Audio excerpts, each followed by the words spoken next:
ఏముందో తెలుసా? బాబో ఏమని ఎండ ఉంది అని బాబోయ్ కాదు బాబాయ్ అంది.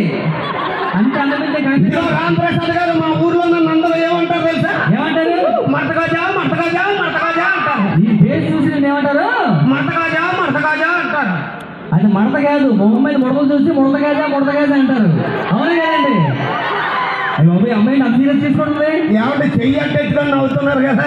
ముడతలు అనేది ఎవరికి రాదా? నీ మొహం చూసావా? ఆ లారీ కింద నమ్మకం పడితే ఏమవుతుందండి? నలిగిపోదు కదా. పాపాలకి అయిపోయింది మా బాబాయ్కి. లారీ కింద పెట్టారు నవ్వాపుకుంటున్నారు కదా. మీకు వయసు రాదా? మీకు ముడతలు రావా? రామప్రసాద్ గారు ఏ సమస్యకైనా పరిష్కారం చెప్తారా? ఏ సమస్యకైనా పరిష్కారం చెప్తారు. నా సమస్యకే కాదు, నా అభిమానుల సమస్య కూడా. మీ అభిమానులే? ఓకే, ఏంటి మీ అభిమానులే, అందరూ మీ అభిమానులే. ఏంటి అభిమానుల అనంత తేలిక ఓ పని చేస్తాను కదా. చెప్పు.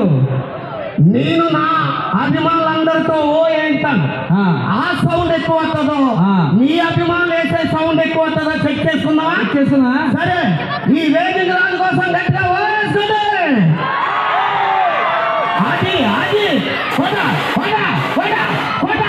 అది సౌండ్ అంటే ఇప్పుడు నా ఫ్యాన్ తరుస్తాడు. నీ గుండె నేను కొట్టమన్నామని అది డబ్బులు ఎవరు ఏంటనే పేమెంట్ ఇవ్వలేదా నీకు? ఇప్పుడు నా ఫ్యాన్ తరుస్తాడు. గుండె కట్ చేయబడు. ఇప్పుడు నా ఫ్యాన్ గట్టిగా బాబాయ్ గిరిమించు చూడండి. ఇంకొకసారి గట్టిగా. సరే రామప్రసాద్ గారు ఎవడు?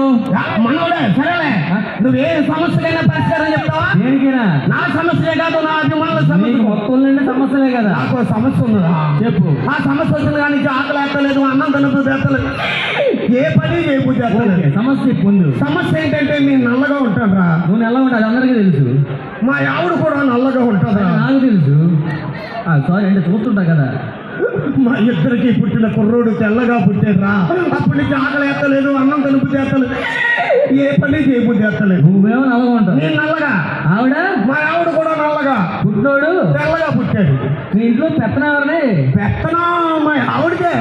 పెత్తనం మీ ఆవిడ అయినప్పుడు పెత్తనం ఎవరిది నీకు ఎందుకురా? పెత్తనం మా ఆవిడ అయినప్పుడు పెత్తనం ఎవరిదైతే నీకు ఎందుకు? రామప్రసాద్ ఒరిజినల్ గా నాకు ఇద్దరు పిల్లలు. గో, నీ పెరట్లో జాన్ చెట్టు జామ పళ్ళు నువ్వు కాదు పక్కింటి గుంటా పడతాయి అంటే అర్థం లేదు నీకు. రామప్రసాద్ నువ్వు చాలా ఎక్కువ మాట్లాడుతున్నావు. ఎక్కువ మాట్లాడతావు. నా వెనకాల ఎమ్మెల్యే గారు ఎంపీ గారు ఉన్నారు తెలుసా? రాత్రి ఫోన్లో మాట్లాడా. ఏంటి ఎమ్మెల్యే గారు ఎంపీ గారు రాత్రి నీతో ఫోన్లో మాట్లాడారా? ఏమన్నారు? రాంగ్ నెంబర్ పెట్టి అన్నారు. అంటే నెంబరు చూసుకోలేదు. అంతకంటే ఏమంటారులే. మన టీంలో డైలాగ్ బాబాయ్